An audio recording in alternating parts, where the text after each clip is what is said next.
Hello Indian English welcomes you today to learn 4 magical sequences of tenses। साथियों, आज मैं आपको वो वंडरफुल 4 सेंटेंस सिखाने जा रहा हूँ जिसके बेस पर पूरी 80% इंग्लिश टिकी हुई है। ये चारों सेंटेंस सीखने के बाद, चारों ही वाक्यों के क्रम पता लगने के बाद आपको लगेगा कि हाँ, अब हमें बहुत कुछ आता है। So let's start. देखिएगा, सीक्वेंस ऑफ सेंटेंसेस, वाक्यों का क्रम। देखिए, ये 4 प्रकार के वाक्यों के क्रम को आपको अपने दिमाग में रखना है। Very easy. पहला सेंटेंस सब्जेक्ट वर्ब ऑब्जेक्ट, जो कार्य को करता है, जिसके बारे में हम बात कर रहे हैं, सबसे पहले बोलिए, ठीक उसके बाद उसकी वर्ब बोल दीजिए। वर्ब से रिलेटेड ही कोई शब्द आगे बोलेंगे, वो ऑब्जेक्ट कहलाता है। एक दूसरा सीक्वेंस होता है, सेम यही होता है, बीच में यहाँ पर सब्जेक्ट और वर्ब के बीच में टाइमर के साथ नॉट आ जाता है। टाइमर, हेल्पिंग वर्ब को हम टाइमर कहते हैं। Do, does, did, will, is, am, are, was, were, has, have, had, ये सब टाइमर्स होते हैं। ये जब भी नॉट के साथ आते हैं तो सेंटेंस को नेगेटिव बनाते हैं। तो सब्जेक्ट, टाइमर के साथ नॉट, और फिर वही अपना सीक्वेंस शुरू स्टार्ट हो जाता है, वर्ब ऑब्जेक्ट। और ये आप ध्यान से समझ लीजिए, जैसे स्टार्टिंग के जो दोनों सेंटेंसेस हैं, ये हमारे आंसर्स होते हैं, जिसमें पहला सेंटेंस सब्जेक्ट वर्ब ऑब्जेक्ट वाला यस वाला आंसर होता है, जिसमें हम यस एग्री कर रहे होते हैं बात को, हाँ ये काम है। और जो नॉट से आप समझ गए होंगे, मना कर रहे हैं, नहीं कह रहे हैं, तो ये हमारा नो आंसर होता है। इसमें हम बात को मना करते हैं कि ये बात नहीं। ओके। और ये दोनों जो नेक्स्ट होते हैं, 3 और 4 जो सीक्वेंसेस हैं, ये दोनों क्वेश्चन पूछने के तरीके हैं हमारे पास इंग्लिश में। जो पहला सीक्वेंस है उसको समझिए। ये जो सबसे पहले ये जो टाइमर हमने यूज़ किया है, वो टाइमर सबसे पहले आने लगते हैं, तो ये क्वेश्चन बन जाता है यस नो क्वेश्चन, जो हिंदी में क्या से स्टार्ट होता है, क्या तुम क्रिकेट खेलते हो। तो ये सेंटेंस इंग्लिश में टाइमर से स्टार्ट होगा, डू यू प्ले क्रिकेट। तो टाइमर के बाद सिंपल सेंटेंस ही आ जाता है, सब्जेक्ट वर्ब ऑब्जेक्ट। देखिए, डू यू प्ले क्रिकेट। तो ये होता है हमारा यस नो क्वेश्चन। ये जो 4th सीक्वेंस है, इसके अंदर क्या है, थर्ड से ही, दोबारा ले रहा हूँ इस यहाँ को, ये 4th सीक्वेंस क्या है, 4th सीक्वेंस भी थर्ड पर ही डिपेंड है। सबसे पहले कोई भी क्वेश्चन वर्ड यूज़ करेंगे, who, which, where, how, when, और उसके बाद ये जो यस नो क्वेश्चन बनाते हैं, वो सीक्वेंस उसके आगे ही एडजस्ट होगा। क्वेश्चन वर्ड के बाद कोई भी टाइमर, डू, डज, डिड, और फिर वही simple sentence, subject verb object. देखा आपने कितने सिंपल हैं ये सीक्वेंसेस, बहुत आसान है। थोड़ा थोड़ा हल्का हल्का सा चेंज है और नया सीक्वेंस बन जाता है। और इन्हीं 4 सेंटेंसेस पर 80% इंग्लिश आपकी टिकी हुई है। मैं गारंटी देता हूँ, आप कोई भी, सपोज़ कोई बुक उठा लीजिए, किसी की कन्वर्सेशन देख लीजिए, और आप किसी बुक के किसी पेज पर आप अगर फिंगर रखेंगे तो इन 4 में से एक सेंटेंस मिलेगा। इसके 80% चांस हैं, आजमाइएगा। तो ये जो हमारा है 4th सीक्वेंस, इसको हम कहेंगे स्पेशल क्वेश्चन। तो ध्यान दीजिए कि जो हमारा थर्ड यस नो क्वेश्चन है, ये ऊपर इसी के आंसर हैं। अगर हमसे कोई टाइमर सबसे पहले लगा करके यस नो क्वेश्चन करेगा, तो उसका हम यस में आंसर सिंपल सेंटेंस से देंगे, सब्जेक्ट वर्ब ऑब्जेक्ट। और अगर नेगेटिव बनाना है तो हम उसको सब्जेक्ट के साथ, टाइमर के साथ नॉट, और फिर वर्ब ऑब्जेक्ट बोलेंगे।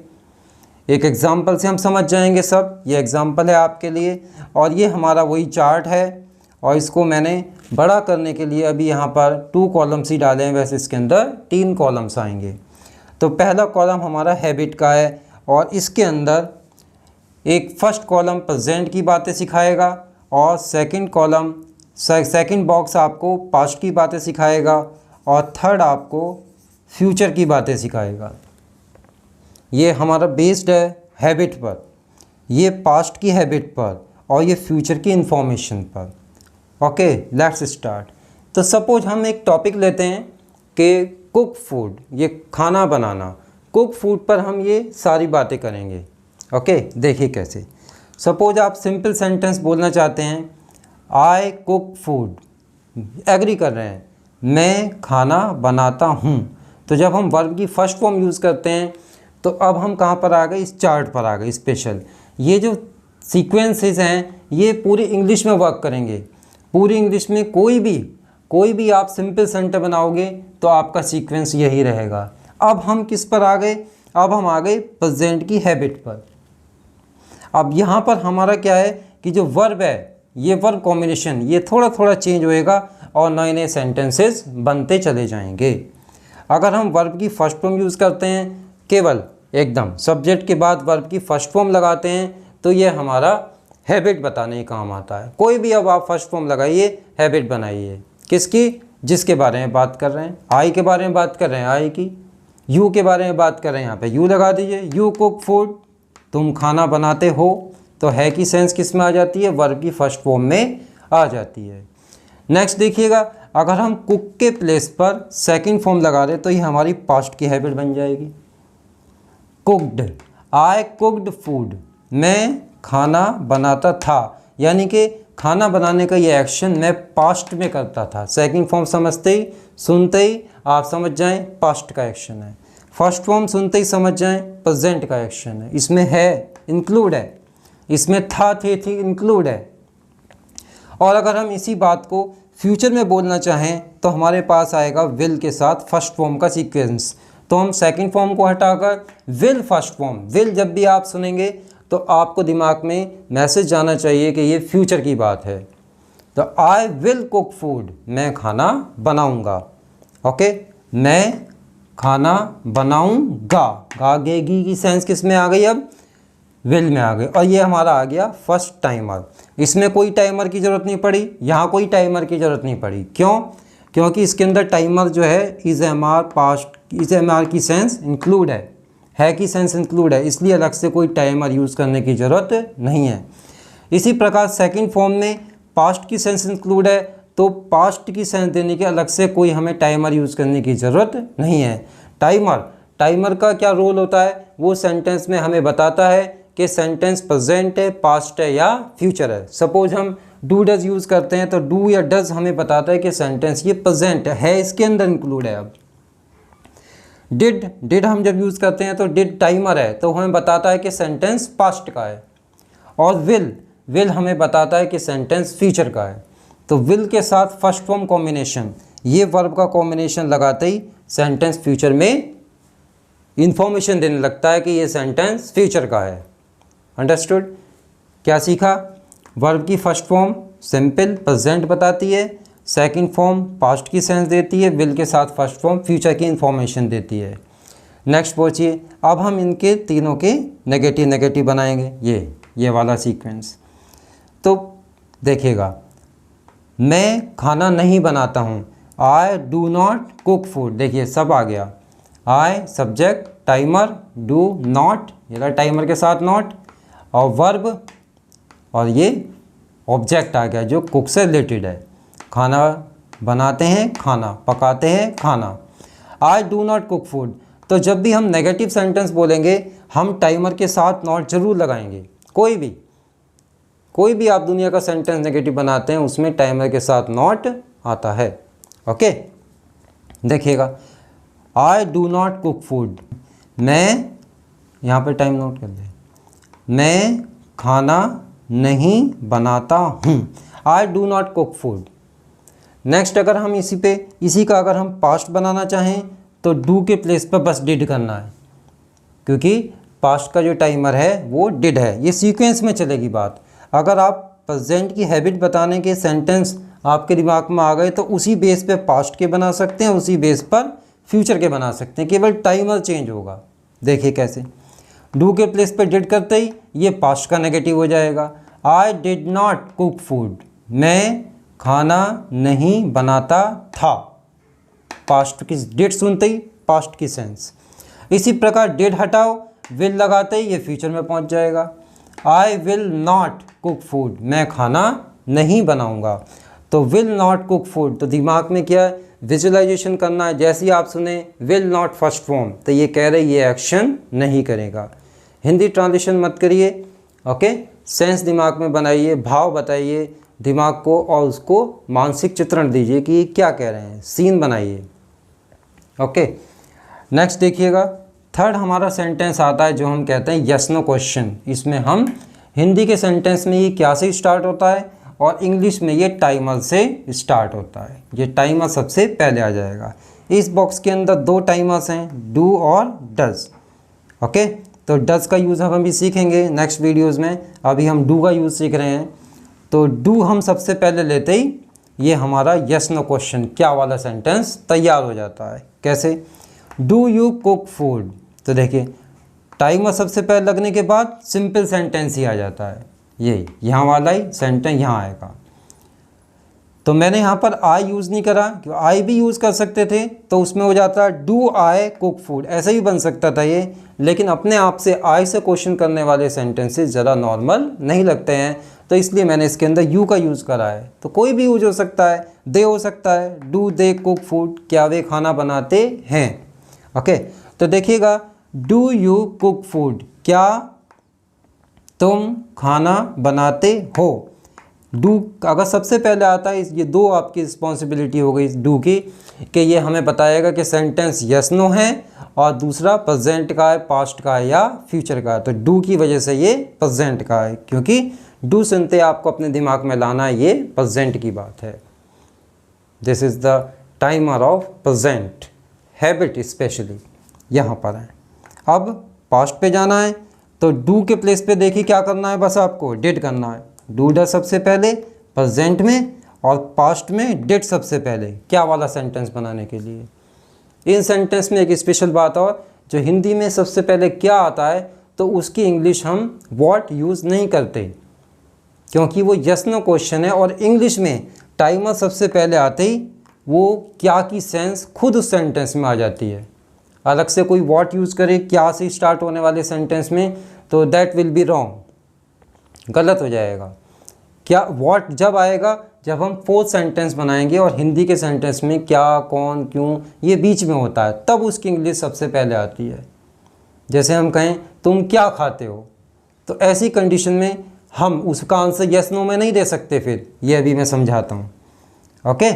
तो व्हाट डू यू ईट, इस प्रकार से तो व्हाट पहले आएगा जब क्या हिंदी में बीच में होगा, ओके। नेक्स्ट देखिएगा, डू यू कुक फूड, क्या तुम खाना बनाते हो। अब देखिए वही ऊपर वाले की तरह से डू डिड विल, इसी प्रकार आपको पास्ट में यस नो क्वेश्चन करना है। डू को रिप्लेस कर दीजिए डिड, ये रहा डू के प्लेस पर, ये रहा थर्ड सेंटेंस, ये थर्ड, डिड रिप्लेस कर दीजिए, तो ये पास्ट का क्वेश्चन बन जाएगा। यस नो क्वेश्चन हैबिट वाला, ये काम करते थे या नहीं करते थे। डिड यू कुक फूड, क्या तुम खाना बनाते थे। तो डिड क्या बता रहा है, क्या भी बता रहा है, और था पास्ट का सेंटेंस है, ये भी डिड ही बता रहा है। जब भी टाइमर सबसे पहले आएगा उसकी दो जिम्मेदारी बन जाएंगी, एक तो वो क्या वाला सेंटेंस बता रहा है, दूसरा वो प्रेजेंट का है, पास्ट का है या फ्यूचर का है, ये भी वही बता रहा है। इसी प्रकार डिड को रिप्लेस करके विल लगा दीजिए। देखिए थर्ड सेंटेंस क्या वाला कैसे बनेगा, डिड को हटाकर विल, बाकी सारा सीक्वेंस वही रहेगी। Will you cook food, will future की sense, will you cook food, तो विल सबसे पहले सुनते समझ जाइए मुझसे यस नो क्वेश्चन कर रहा है कि ये एक्शन मैं करूँगा या नहीं करूँगा। क्या तुम खाना बनाओगे, ये पूछ रहा है। कैसे, क्या तुम खाना बनाओगे, ओके। नेक्स्ट देखिएगा, अगर हम ये स्पेशल क्वेश्चन बनाना चाहें तो यही जो यस नो क्वेश्चन है, इससे पहले हम कोई भी क्वेश्चन वर्ड यूज़ कर लेंगे। व्हेन टाइम जानने के लिए, वेयर प्लेस जानने के लिए, व्हाई रीज़न जानने के लिए, हाउ स्टाइल जानने के लिए, तरीका शैली, तरीका जानने के लिए हाउ आ जाता है, और हु सब्जेक्ट जानने के लिए हु आ जाता है। इस प्रकार से हम कोई भी क्वेश्चन वर्ड यूज़ करें जो हमारे आगे के पार्ट से मैच होता हो। कभी कभी ज़रूरी नहीं होता है कि कोई भी क्वेश्चन वर्ड आगे के पार्ट से मैच कर जाए, तो इसलिए हम रिलेटेड बातें ही डालते हैं। रिलेटेड सेंटेंस में रिलेटेड वर्ड्स ही यूज़ करने चाहिए। कहीं अचानक से आप ये ना बोलें कि देखिए सीक्वेंस कैसे बनती है। अगर आप कहते हो ईट, खाने के लिए यूज़ कर रहे हो आप, आई ईट मैं खाता हूँ, मैं यहाँ पर पहुँच गया, फर्स्ट फॉर्म आ गई। तो आगे आप कोई खाने वाली चीज़ ही तो बोलेंगे। तो सीक्वेंस में रिलेटेड वर्ड्स होते हैं हर सेंटेंस में, ऐसे हर लैंग्वेज में होगा। ये नहीं कि आप ईट के आगे बोल रहे हैं चेयर, आई ईट चेयर, तो चेयर तो नहीं खाते, तो जाहिर सी बात आगे खाने वाली चीज़ बोली जाएगी। इस प्रकार से वर्ड्स का रिलेटेड होना ज़रूरी है, उसका उससे संबंधित होना ज़रूरी है। ओके, तो देखिएगा डू यू कुक फूड, ये रहा डू यू कुक फूड। ठीक उससे पहले टाइमर से पहले कोई भी क्वेश्चन वर्ड लगा दीजिए और ये थर्ड सीक्वेंस है, ये इसके आगे ही एडजस्ट हो जाएगी। क्वेश्चन वर्ड के बाद टाइमर और फिर वही simple sentence subject verb object. आप प्रैक्टिस करेंगे, बार बार बोलेंगे, लिखो वो कोई देख कर बोलेंगे तो ये फ्लो अपने आप दिमाग में बैठ जाएगा। ओके, देखिए मैं सपोज मैं टाइम जानना चाह रहा हूँ तो ये when do you cook food, देखिएगा when question word timer subject verb object, subject verb object. When do you cook food, तुम खाना कब बनाते हो, देखिए तुम खाना कब बनाते हो, क्या मतलब है इसका। तो आप इसको समझेंगे कैसे, अब ये समझ लीजिए, ये तो मैंने हिंदी ट्रांसलेशन बताई, हिंदी ट्रांसलेशन से आपको नहीं समझना, आपको कैसे समझना है। When do you cook food, इस सेंटेंस को आप कैसे समझोगे, हर सेंटेंस को समझना है, हमें सेंस के थ्रू समझना है और विजुअलाइजेशन के, एवरी सेंटेंस को हमें सेंस के और विजुअलाइजेशन के अकॉर्डिंग समझना है।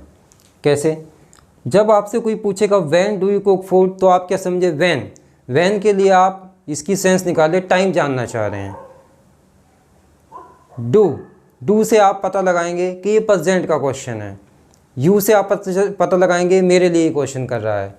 कुक फूड खाना बनाने के बारे में, तो मीन्स ये मेरा खाना बनाने का टाइम जानना चाह रहा है। ऐसे आप दिमाग में सेंस लाएंगे। ओके, देखिएगा when do you cook food, तुम खाना कब बनाते हो, वही सीक्वेंस चल रही है। डू डज के प्लेस पर डिड आ जाएगा, तो तुम खाना कब बनाते थे हो जाएगा। तो when did you cook food, इसी को फ्यूचर में बोलना है तो डिड को रिप्लेस करके आप will you, when will you cook food, तो डिड को रिप्लेस करके विल लगाएंगे तो फ्यूचर का टाइम जानना चाह रहे हैं कि तुम खाना कब बनाओगे। ओके, तो इस प्रकार से टाइमर सुन करके आप पता लगा सकते हैं कि सेंटेंस प्रेजेंट का है, पास्ट का है या फ्यूचर का है। और क्वेश्चन वर्ड सुन के आप उसकी सेंस निकालेंगे। व्हेन मीन्स कि टाइम जानना चाह रहे हैं। सपोज व्हेन के प्लेस पर वेयर होता, वेयर प्लेस जानना चाह रहे हैं, उसकी हिंदी ट्रांसलेशन है कहाँ, लेकिन हमें कहाँ पे नहीं जाना है, हमें जाना है उसकी सेंस पर। वाई, तो वाई का हिंदी ट्रांसलेशन होता है क्यों, लेकिन हमें क्यों से कोई लेना देना नहीं है, हमें उसका रीज़न, उसकी सेंस जो उसके अंदर आ गई, रीज़न पूछ रहा है, कारण पूछ रहा है।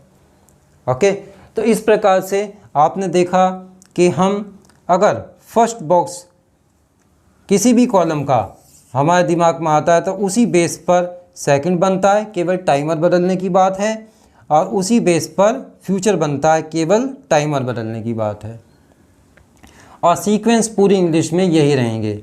सिंपल सेंटेंस का सीक्वेंस यही रहेगा, नेगेटिव सेंटेंस का सीक्वेंस यही रहेगा, यस नो क्वेश्चन का सीक्वेंस यही रहेगा, टाइमर पहले आ जाएगा फिर सिंपल सेंटेंस, और स्पेशल क्वेश्चन का सीक्वेंस यही रहेगा, टाइमर से पहले क्वेश्चन वर्ड, यानी कि ये दोनों एक साथ होने ज़रूरी हैं। मोस्टली 99% सेंटेंसेस जब आप स्पेशल क्वेश्चन बनाओगे तो क्वेश्चन वर्ड के बाद टाइमर ज़रूर आता है।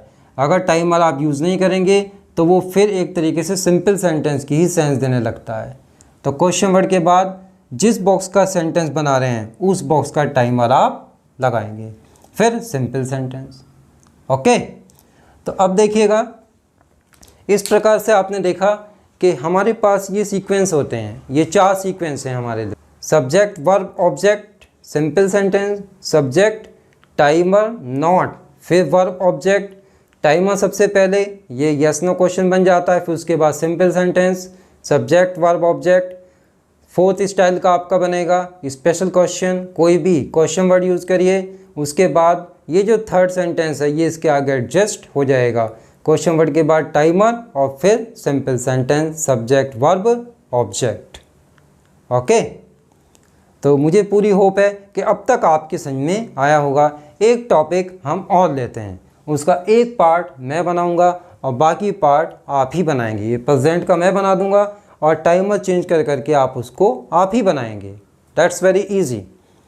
ओके, तो अब आप ध्यान से एक बात सुनिएगा, क्योंकि ये जो अभी मैंने लिखा है इसको मैं रब करने वाला हूँ, तो अब ये सीक्वेंस आपको यहाँ नहीं दिखेगा क्योंकि वो मैटर ज़्यादा आएगा। तो ये बात को दिमाग में रखिए कि हम इस 4 सीक्वेंस को जब हम अगले टॉपिक में बनाएंगे तो हम ऐसे बनाएंगे जैसे कि कन्वर्सेशन सेट होती है, कि एक व्यक्ति क्वेश्चन करता है, सपोज ए से हम क्वेश्चन करवाएंगे और बी उसका आंसर देगा। तो हमारा सबसे पहले सेंटेंस जो ए का बनेगा, ए व्यक्ति का, वो ये वाला बनेगा। तो पहले हमें ये क्वेश्चन बनाना है और फिर इसके 2 आंसर हैं, तो ये दोनों आंसर इसके नीचे देने हैं। फिर ये 4th क्वेश्चन ही बनाना है, फिर उसका एक आंसर देना है। तो इस प्रकार से ऐसा लगेगा कि ये कन्वर्सेशन हो रही है। तो ऐसे आपको रटने वाला काम ख़त्म हो जाएगा और कन्वर्सेशन के थ्रू आप नेचुरली उसको बोलने लगोगे। तो ये ज़्यादा फिर आपको एक एक बात दिमाग में रखने की ज़रूरत नहीं होगी कि क्वेश्चन वर्ड के बाद टाइमर लगाऊंगा, तो ये फ्लो में निकलने लगेगा, आपके ऑटोमेटिकली दिमाग में सेट हो जाएगी सारी बात। जैसे हम हिंदी बोलते हैं, आप हिंदी बोलते हो, हम हिंदी बोलते हैं, तो ऐसा कुछ सोचने की ज़रूरत नहीं पड़ती कि आने वाले सेंटेंस में मैं है लगाऊंगा या था लगाऊंगा, तो इसमें क्या बोलूँगा। नहीं, ये सब आपको मेहनत स्टार्टिंग में करनी ही होगी, एकदम से कोई फ्लो नहीं बन सकता। तो फ्लो बनाने के लिए पहले आपको दिमाग से सोचकर ही बोलना होगा, दिमाग से सोचकर ही सेंटेंस बनाने होंगे, दिमाग से सोचकर ही दूसरे का समझना होगा। बाद में स्पीड आ जाएगी जब आप उन सेंटेंसेस को बार बार करेंगे, नए नए टॉपिक्स को बार बार करेंगे। ये आपकी प्रैक्टिस है, इसको हम कहेंगे प्रैक्टिस। ये प्रैक्टिस बहुत ज़रूरी है। आपने देखा होगा कि दिन में हम वही हिंदी में सेंटेंस वही बार बार रिपीट करते रहते हैं, वही हम कहते हैं, वही हम मम्मी से पूछते हैं खाना बना दिया क्या, रोज़ के वही बातें, वही क्वेश्चन हैं, वही आंसर्स हैं। तो इसी प्रकार से इंग्लिश में भी हैं। तो उसमें कोई डरने की बात नहीं है कि हमें इतनी सारी प्रैक्टिस करनी पड़ेगी, नहीं, बहुत ज़्यादा नहीं है, लिमिटेड प्रैक्टिस करनी पड़ेगी, फिर आप फ्लो पकड़ लेंगे। आपके ट्रेन का इंजन पटरी पर दौड़ने लगेगा। स्टार्टिंग में उसको ये पुश देने की ज़रूरत है। अब देखिएगा, एक टॉपिक हम लेते हैं, लिसन टू म्यूज़िक।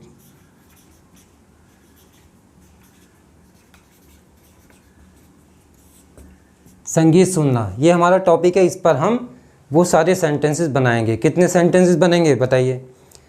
एक बॉक्स में 4 तो हमारे सीक्वेंस हो गए, और आप ध्यान से देखेंगे तो 5th वाले स्पेशल क्वेश्चन का भी एक आंसर आएगा जो फर्स्ट से ही रिलेटेड होगा। तो 5th आ गया। तो बेसिकली तो 4 सीक्वेंस के 4 सेंटेंस बनेंगे, एक 5th हमारा फर्स्ट वाले आंसर दोबारा आएगा। तो एक बॉक्स में अब हम 5 सेंटेंस बनाएंगे, तो 5 3 जा 15। तो एक टॉपिक से 15 सेंटेंस हमारे बनेंगे। कैसे? तो देखिएगा, सबसे पहले हम प्रेजेंट पर हैं, जो प्रेजेंट की हैबिट पूछते हैं। उसमें क्या क्या है? सैम्पल सेंटेंस, सिंपल हैबिट बताते हुए वर्ब की फर्स्ट फॉर्म, और नेगेटिव बनाने के लिए हैबिट को डू नॉट या डज नॉट के साथ फर्स्ट फॉर्म, और हैबिट पूछने के लिए क्या एक्शन तुम करते हो या नहीं करते हो, उसके साथ हम लगाते हैं डू या डज सबसे पहले।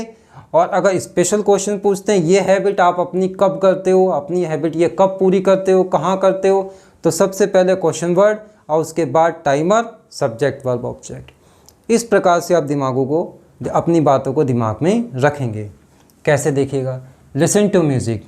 सपोज करिए ए व्यक्ति है, हमने ए को इमेजिन किया और वो क्वेश्चन करता है। तो मैंने भी आपको बताया था तीसरा वाला सेंटेंस जो क्या वाला है, डू डज वाला, वो हम सबसे पहले क्वेश्चन बनाएंगे। तो ए ने क्वेश्चन किया, do you listen to music.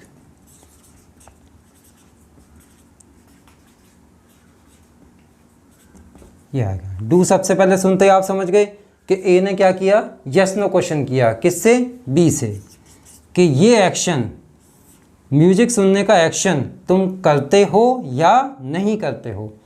तो पहले वो, अब हम पहुंच गए सिंपल सेंटेंस पर जो यस वाला आंसर होता है, सब्जेक्ट, वर्ब, ऑब्जेक्ट। तो देखिएगा, क्वेश्चन के अंदर ही हमको वर्ड मिलेंगे, वर्ब मिलेगा और ये इससे रिलेटेड ऑब्जेक्ट मिलेगा। इसका हम यूज़ कर लेंगे। जब कोई हमसे यू कहकर क्वेश्चन करता है तो हम उसका आई कह के आंसर देंगे। कोई मेरे से पूछता है तुम ये काम करते हो नहीं, तो मैं कहूँगा हाँ मैं ये काम करता हूँ या मैं ये काम नहीं करता हूँ। तो यू क्वेश्चन का आंसर किससे आता है? आई से आता है। तो हम यू के प्लेस पे देखिए आई लिख देंगे और फर्स्ट फॉर्म आ जाएगी, देखो लिसन टू म्यूज़िक। क्वेश्चन में से ही फ्लो बनेगा आपका। जो किसी ने क्वेश्चन पूछा है उसी से आंसर बनेगा। Yes I listen to music, आगे वर्ब की फर्स्ट फॉर्म, मैं म्यूज़िक सुनता हूँ, यानी कि मैं अपने लिए कह रहा हूँ म्यूज़िक सुनने का एक्शन मैं ये करता हूँ किसके अंदर इंक्लूड है, वर्ब की फर्स्ट फॉर्म में। एक हम ये बी के द्वारा नो आंसर देने का भी प्रैक्टिस करते हैं। तो नो आंसर देने के लिए क्या हो जाता है, सब्जेक्ट और वर्ब के बीच में यहाँ टाइमर के साथ नॉट आता है। कैसे, आई, तो प्रेजेंट की हैबिट को मना करने के लिए हमारे पास है डू नॉट। ओके, तो जब भी आप सेंटेंस बनाएंगे वो जो चार्ट है, जो चार्ट यहाँ लिखा था उसको दिमाग में रखेंगे कि अब हम किस पॉइंट पे बात कर रहे हैं। आई डू नॉट, ये देखिए सब्जेक्ट और वर्ब के बीच में मैंने टाइमर के साथ नोट लगाया। I do not listen to music. अब ये एक आंसर तो यस बी ने दिया कि यस सुनता हूँ, एक नो में दिया नहीं सुनता हूँ। एक्चुअली जब कन्वर्सेशन होगी तो दो में से एक ही आंसर देना है, लेकिन यहाँ प्रैक्टिस के टाइम दोनों आंसर देने हैं, दोनों ही आपको बोलने हैं ताकि दोनों की प्रैक्टिस हो। कभी आपको कोई काम यस कहना पड़ेगा, कभी कोई काम आपको नो कहना पड़ेगा। और फिर बी आगे, ये जो ए है ये अपनी कन्वर्सेशन को आगे बढ़ाता है और यस नो क्वेश्चन के प्लेस पर स्पेशल क्वेश्चन पूछता है। तो वो सपोज आपसे म्यूज़िक सुनने का टाइम जानना चाह रहा है, तुम म्यूज़िक कब सुनते हो, तो कब की इंग्लिश, टाइम जानने की इंग्लिश वैन हो गई, वैन, और फिर ये यस नो क्वेश्चन इसी के आगे एडजस्ट हो जाएगा। When do you listen to music, तुम म्यूज़िक कब सुनते हो। तो ये हमसे पूछ रहा है, यू सुनते समझ जाइए मेरे से टाइम जानना चाह रहा है, वैन सुनते समझ जाइए मेरे से टाइम जानना चाह रहा है, और यू यानी कि मेरे से ही लिसन टू म्यूज़िक मेरे संगीत सुनने के बारे में। तो ये जानना चाह रहा है जो संगीत सुनने का एक्शन है ये मैं कब करता हूँ, उसका टाइम पूछ रहा है, तो टाइम बता दीजिए। तो इसके लिए हमें सिंपल सेंटेंस ही बोलना पड़ेगा। यस मत लगाइए, अब आई लिसन टू म्यूज़िक और यहाँ पर टाइम बता दीजिए। ये वैन पूछा तो वैन का आंसर यहाँ पे आ जाएगा। ये देखिए अब ये बी आंसर देता है, I listen to music in the evening, शाम को सुनता हूँ। कोई भी टाइम दे सकते हैं आप, इन द मॉर्निंग कह सकते थे, एट नाइट कह सकते थे, किसी को कब टाइम मिलता है, किसी को कब टाइम मिलता है। भाई एक जॉब करता है, बिजनेस करता है, जाहिर सी बात है वो रात को सुन पाएगा। कोई स्टूडेंट है तो उसको at noon, good afternoon, afternoon में भी उसको सुनने का टाइम मिल जाएगा। तो इस प्रकार से आप अलग अलग टाइम भी दे सकते हैं। एट नाइट कह सकते हैं, रात को टाइम मिल जाएगा तो एट नाइट बोल दीजिए। तो ये तो कोई भी आपको ऑप्शन है कि जो टाइम देना चाहें। तो ये हमारा फर्स्ट बॉक्स की कन्वर्सेशन हो गई जो कि प्रेजेंट की हैबिट से रिलेटेड है। अब देखिएगा इसी को अगर हम पास्ट में बोलना चाहें तो मैं यहाँ पे अब सेंटेंस नहीं बना रहा, अब आगे आप बनाएंगे। देखिए टाइमर चेंज करके ही हम उसी के नीचे के कॉलम के प्रेजेंट की बात समझते ही उसका पास्ट बनाना और फ्यूचर बनाना आसान है, टाइमर चेंज करने की बात है बस। अब इन्हीं को अगर हम पास्ट में बनाना चाहें तो देखिए ए क्वेश्चन कैसे करेगा, डू के प्लेस पे क्या आ जाएगा, डिड आ जाएगा। ये डिड लगा दीजिए। Did you listen to music, did सुनते ही आप समझ जाना क्या तुम म्यूज़िक सुनते थे, पास्ट की बात कर रहा है। क्या तुमने म्यूज़िक सुना था, क्या म्यूज़िक सुनने का ये एक्शन तुमने किया था। तो अगर यस में आंसर देना है पास्ट के लिए तो फर्स्ट फॉर्म के प्लेस पे सेकंड फॉर्म लगा देना, सेकंड फॉर्म से आंसर आ जाएगा। Yes I listened to music, मैं म्यूज़िक सुनता था, यहाँ से था भी आ जाएगा। और अगर मना करना है तो वही डू के प्लेस पर डिड नॉट से मना कर देना, तो यहाँ पे डिड नॉट आ जाएगा। I did not listen to music, मैं म्यूज़िक नहीं सुनता था। ओके, अगर स्पेशल क्वेश्चन आपसे कोई करेगा पास्ट के लिए, क्या तुम म्यूज़िक कब सुनते थे, तो डू के प्लेस पर डिड आ जाएगा क्वेश्चन वर्ड के बाद। देखिएगा when did you listen to music, तुम म्यूज़िक कब सुनते थे, तो थे कौन बताएगा, टाइमर से पता चल जाएगा ये सेंटेंस अब पास्ट का है। तो पास्ट में आंसर दे दो, पहले ये सिंपल सेंटेंस सेकंड फॉर्म वाला लग जाएगा, आई लिसनड टू म्यूज़िक और यहाँ पे वही टाइम बता दीजिए। सेकंड फॉर्म से इसका आंसर आ जाएगा। बस फर्स्ट फॉर्म को रिप्लेस करके सेकंड फॉर्म यूज़ करनी है, यही इसका आंसर पास्ट का आ जाएगा। That's very easy. फ्यूचर में जाना है, डू या डिड इनको हटा करके विल का यूज़ कर लीजिए, तो ये सेंटेंस सारे फ्यूचर में हो जाएंगे। देखिए, will you listen to music, will सुनता ही फ्यूचर, क्या तुम म्यूज़िक सुनोगे? यस आंसर, ये देखिएगा विल आ जाएगा फ्यूचर के लिए। Will you listen to music, क्या तुम म्यूज़िक सुनोगे? अगर यस में आंसर देना है भाई, यहाँ पे विल लगाना है। विल के साथ फर्स्ट फॉर्म आती है, फ्यूचर की इंफॉर्मेशन दे रहे हैं तो yes I will listen to music, तो विल के साथ फर्स्ट फॉर्म आ जाएगी। ये हमारा सिंपल आंसर बन जाएगा। और अगर पास्ट में तो देखिए डू को हटा के विल लगा दीजिए, यही फ्यूचर का आंसर बन जाएगा negative. I will not listen to music, मैं म्यूज़िक नहीं सुनूंगा, तो विल नॉट यूज़ कर सकते हैं आप। विल के साथ नॉट आ जाएगा, बाकी ऊपर वाला ही प्रेजेंट का ही सीक्वेंस रहेगा सारा। और अगर ए आपसे कोई क्वेश्चन करता है फ्यूचर के लिए, तो डू आ रहा है या डिड है, उसके प्लेस पे विल यूज़ कर लीजिए, वही टाइमर चेंज हो रहा है बस। When will you listen to music, यानी कि ये फ्यूचर में मेरा म्यूज़िक सुनने का टाइम जानना चाह रहा है, फ्यूचर में ये एक्शन मैं कब करूँगा, तो विल फर्स्ट फॉर्म दिमाग में रखकर सिंपल सेंटेंस बोल दीजिए। भाई यहाँ विल यूज़ हो जाएगा, I will listen to music in the evening, at night. तो फ्यूचर के सेंटेंस में हम आने वाला टुमारो भी बोल सकते हैं, कल सुनूंगा, तो फ्यूचर में क्या आ जाएगा, विल के साथ वर्ब की फर्स्ट फॉर्म आ जाएगी यहाँ पर, will listen, I will listen to music in the evening. इस प्रकार से आप किसी भी सेंटेंस को बना सकते हैं। अब आप ये सोचेंगे कि सर ये तो फर्स्ट कॉलम की बात हो गई, ये चार सीक्वेंस से, ये चार वाक्यों के क्रम से हर कॉलम का आगे कॉलम से बाहर भी जो सिखाएंगे, यही चार सीक्वेंस वर्क करते रहेंगे। सपोज हम कंटिन्यू बनाते हैं, दूसरा कॉलम लेते हैं, ये हमारा फर्स्ट कॉलम की बात हो गई, ये हमने सीखा, ये सीखा, ये सीखा। सपोज यहाँ पहुँच गए हम, यहाँ पे हम कंटिन्यू बात करना सीखते हैं कि ये कार्य चल रहा है प्रेजेंट का, ये कार्य चल रहा था पास्ट का, ये कार्य चल रहा होगा। तो इसके अंदर देखिए सीक्वेंस क्या बनेगी, यहाँ पर वर्ब कॉम्बिनेशन क्या आएगा, इज़, एम, आर, और वर्ब की फर्स्ट फॉर्म के साथ आईएनजी आएगी। अब देखिए अगर आप इसको सिंपल बनाना है, वही चार में से पहला वाला, तो मैं म्यूज़िक सुन रहा हूँ, आई एम, आई के साथ एम आता है प्रेजेंट में, I am listening to music. देखिएगा ये रहा वर्ब कॉम्बिनेशन, सब्जेक्ट वर्ब, ये रहा ऑब्जेक्ट, वही सिंपल सेंटेंस है। अगर आपको इसका सेकंड स्टाइल बनाना है, सेकंड सीक्वेंस, तो टाइमर के साथ नोट लगा दीजिए, इसमें टाइमर ऑलरेडी लगा हुआ है, जैसे कि फ्यूचर वाले में timer will already simple sentence में भी आ जाता है।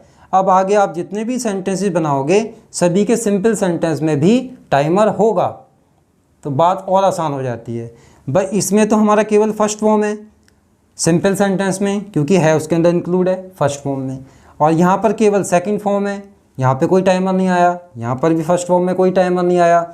इसी प्रकार सेकंड फॉर्म में भी कोई टाइमर की जरूरत नहीं है। क्यों? क्योंकि उसके अंदर पास्ट की सेंस इंक्लूड है। लेकिन इसके अलावा कोई भी सेंटेंस बनाओगे बॉक्स के अंदर, बॉक्स के बाहर जब सिखाएंगे, तो सिंपल सेंटेंस में भी टाइमर ज़रूर आएगा। तो देखिए, तो क्या वही सीक्वेंस काम कर रही है, subject verb object.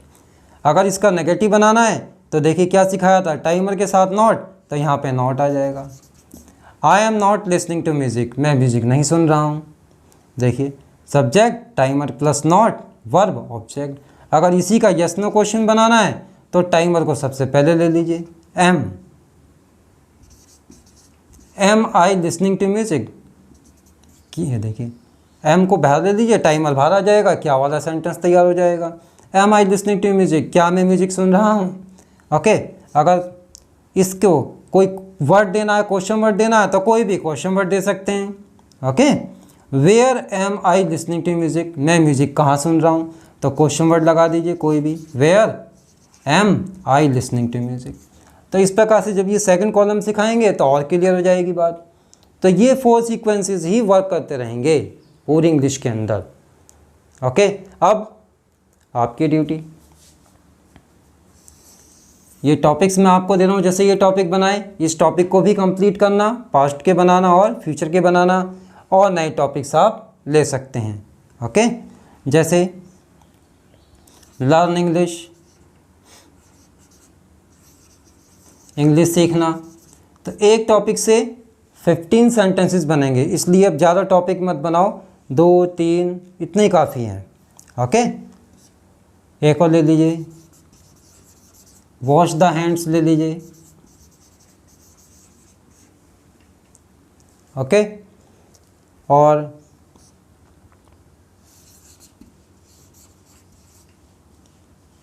Like burger ले लीजिए। तो इस प्रकार से 3 टॉपिक मैं आपको दे रहा हूँ, इन पे आपको प्रैक्टिस करनी है सेम इसी मेथड से। तो मुझे पूरी होप है कि आपको ये सब अभी तक समझ में आ रहा होगा। सपोज़ कोई पार्ट थोड़ा सा डिफ़िकल्ट लगता है, जिसके चांसेस कम हैं, तो फिर आपको रीप्ले करके देख लीजिए। आपके पास वीडियोस हैं तो आप रीप्ले करके देख सकते हैं, बार बार वहाँ पर समझिए, ये मौका आप हाथ से जाने मत दीजिए, क्योंकि यही वो तरीका है, यही वो स्टाइल है जिसके माध्यम से आप इंग्लिश सीख सकते हैं। इसके अलावा कुछ नहीं है। ओके, थोड़ा सा सीक्वेंस को दिमाग में रखिए और उस सीक्वेंस को दिमाग में रखते हुए ज़्यादा से ज़्यादा प्रैक्टिस करिए, और जब आप प्रैक्टिस कर लेंगे तो वो फ्लो ऑटोमेटिकली दिमाग में आ जाएगा। फिर ज़्यादा उस सीक्वेंसेस को, ये 4 हैं, सोचने की ज़रूरत नहीं पड़ेगी, नेचुरली आपके दिमाग में आ जाएगा। आजमा कर देखिएगा। ओके, इसके अलावा चैनल को सब्सक्राइब करिए, बहुत ज़रूरी है। पसंद आती है कोई बात तो लाइक करते हैं, कोई बात समझ में नहीं आती है इतनी वीडियो में इतनी बात बताने के बावजूद भी, तो कमेंट करके आप मेरे से क्वेश्चन पूछ सकते हैं कि यहाँ पर ये समझ में नहीं आया सर, ये कैसे हुआ, तो मेरे को बहुत खुशी होगी कि मैं कमेंट का आंसर दूँ। इसके अलावा ज़्यादा से ज़्यादा अपने दोस्तों को शेयर कीजिए, क्योंकि ये कोई फ़ायदे की बात है तो वो सबको पता लगनी चाहिए। तो इस प्रकार से आप देखें कि 4 सीक्वेंसेस सेंटेंस के ही 80% इंग्लिश आपकी मुट्ठी में होगी। अब आप खुशी मना सकते हैं कि इंग्लिश अब आपके कब्ज़े में है, आपके अंडर है, आप उसको जानते हैं, बहुत कुछ जानते हैं। अब आप 80% जान गए हैं इतनी जल्दी, लेकिन अभी हमारी ट्रैवलिंग थोड़ी और है, और चलेगी। Okay, best of luck, keep doing practice, और इसके अलावा have a nice life. Thanks a lot.